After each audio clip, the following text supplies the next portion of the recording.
Πώς επηρεάζουν τα πρώτα βηματάκια του μωρού μου τον ύπνο του?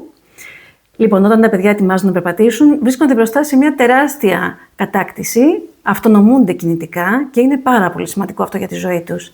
Έτσι λοιπόν, δεν θα μείνει ο ύπνος ανεπηρέαστος, οπότε σίγουρα το πρώτο πράγμα που βλέπουμε είναι ότι ξυπνούν νωρίς το πρωί. Έχουν σοβαρές δουλειές.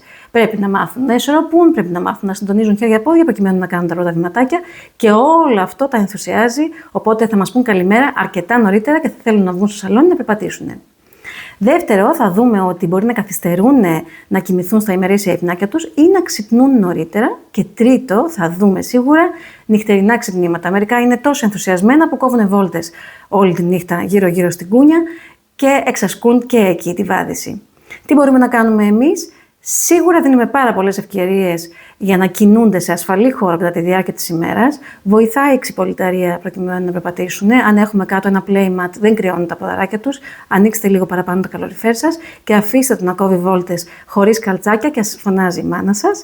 Και φυσικά δεν εγκλωβίζουμε το μωρό μέσα σε αυτά τα παιχνίδια που χοροπηδάνε ή μέσα σε ένα παρκοκρέβατο περιμένοντας ότι θα μάθει εκεί μέσα να περπατάει. Δεν θα μάθει εκεί. Θα πρέπει να κάνει cruising γύρω από έπιπλα.